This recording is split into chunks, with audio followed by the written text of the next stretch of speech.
Hello friends, now you have understood the distinction between gender and sex. Sex is a biological category and gender is a social construct. As the girls and boys grow up, certain qualities are associated with them by the family and society. For example, if we take the statement, they do not cry, we assume that this is a quality associated with boys and men. Thus, when small children fall or get hurt, usually parents and others in the family console them by saying, "Do not cry, you are a boy, boys are brave, they do not cry." Let us take another statement, they are soft and gentle. We assume that this statement indicates to a girl. As children grow up, boys and girls start believing in these traits. This becomes so ingrained in boys that they do not cry even if they are hurt or feel like crying. They stop themselves from doing so. Crying is associated to be a sign of weakness. They become scared of being regarded as weak by others. Similarly, girls are regarded as soft and gentle. If a girl is naughty, what is the perception of the girl? Thus, we fix people into one image and create stereotypes, but we need to understand that these are natural emotions and qualities which are present in all human beings. But stereotypes stop us from looking at person as unique individuals with their distinct qualities and skills. Let us do an activity from a textbook of NCERT, Social and Political Life. The students in the class may be asked to draw the images of the following: a farmer, a nurse, a scientist, a pilot, a teacher, a factory worker. Let us suppose it is a class of 30 children. After the students complete the task, the teacher may see what images the students of the class drew. Are there more images of men than women? In what kind of jobs there are more images of men than women? Have all nurses been drawn as females? If so, why? Are there fewer images of female farmers? If so, why? Why are scientists shown as males? Friends, look at the table. You may see that all 30 children drew women as nurses and 25 children drew men as scientists. The reason they do so is because they feel that outside the home, women are good at only certain types of jobs. For example, people believe that women make better nurses because they are more patient and gentle. This is linked to the role of women in the family. Similarly, it is believed that science requires a technical mind and girls and women are not capable of dealing with technical things. We all have seen India's rocket women putting a satellite into orbit around Mars. The Indian Space Research Organization has several women scientists working in key positions. In the same way, 30 children drew men as farmers. In reality, more than 50% of working women in India are engaged in agricultural work. Their work includes planting, weeding, harvesting, threshing, etc. Yet, when we think of a farmer, the images of men come to our mind. Let us do another activity. Many of the girls do not get support from families to pursue their dreams. Once the girls finish their schooling, their families usually want them to get married. At the same time, there are families even in remote areas who support their daughters in their pursuits. Some of the inspirational stories can be used as an exemplar. Here is a story of Lakshmi Lakra, an engine driver. It is usually perceived that engine drivers are men, but 27 years old Lakshmi Lakra from a poor tribal family in Jharkhand is the first woman engine driver for Northern Railways. Lakshmi's parents were not literate, but they struggled and overcame many hardships to make sure their children get an education. Lakshmi studied in a government school. She studied hard and did well and then went on to get a diploma in electronics. She then took the railway board exam and passed it in her first attempt.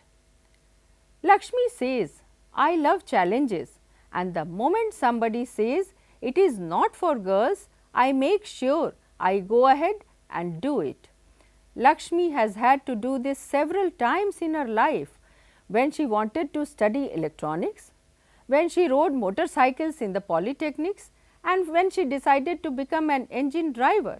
Her philosophy is simple: as long as I am having fun without harming anyone, as long as I am doing well and helping my parents, why should I not lead a lifestyle of my choice? Friends, it is important to understand that not only girls, but even boys face pressures from the society. Sometimes these come in the form of demands from adults. At other times, they can just be because of unfair teasing by their own friends. Boys are pressurized to think about getting a good job that will pay a good salary. They are also teased and bullied if they do not behave like other boys. You have already seen that how boys are told not to cry in front of others. Let us take a case of a boy named Aman. Aman was happy with the result of his class 10th board exam. Though his marks in science and maths were not high, he had done well in his favorite subjects, history and political science. When his parents saw his report card, they were not pleased at all. Here is a conversation between Aman and his parents. My goodness, Aman, you have managed only 65% in maths? Your marks in physics are low too. I know, Ma, but it's okay because I don't want to take maths or science. I want to study history or political science. Why do you want to take history or political science? You have to become an engineer. Think about your future. You have to get a good job. History or political science will not help. These subjects do not have much scope. But I don't like maths or science. I don't want to be an engineer. Be sensible, son. Your father is right. You should take maths and physics.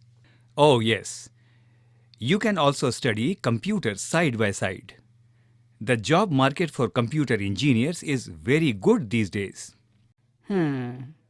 Nobody is thinking of my interest. After listening to this conversation, there can be a discussion in the classroom on the following points. If you were Aman, what subjects would you choose and why? What are the pressures that boys feel regarding education? What are the pressures that girls feel regarding education? Why are such undue pressures given by the family? Let us take up another activity. What we commonly term as housework actually involves many difficult tasks. A number of these activities require heavy physical work. The main responsibilities of housework lie with women, yet the work that women do within the home is not recognized as work. It does not involve any payment and family and society devalues the work. Here is an example. Raman goes to a doctor. Let us listen to the conversation between the doctor and Raman. Role play. Raman goes to the doctor. Yes, Mr. Raman. What is your job? Sir, I am a farmer. Do you have any children? I have 5 children. Great. Does your wife work? No, she doesn't work. I see. So how does she spend her day? Well, she gets up at 4 a.m. in the morning, fetches water and firewood, cooks breakfast and cleans the home. Okay. She helps our 3 older children to get ready for school and gives them tiffin. Yes. After that, she goes to the vegetable market with the 2 of our small children where she sells vegetables. And after returning from the market, she cooks the food. Okay, great. So do you come home for lunch? No. She brings the lunch for me to the field. And what after that? She stays in the field to do the weeding and waters the vegetable plants. And what do you do after you reach home? In the evening, I go to play cards and discuss politics with my friends in the village. Oh, great. And what do you do after that? I go home for dinner, which my wife has prepared. And does she go to bed after dinner? No, I sleep. My wife is awake, as she has to wind up the house until 10 or 11 p.m. I thought you said your wife doesn't work. Of course, she doesn't work, sir. I told you she is only a housewife.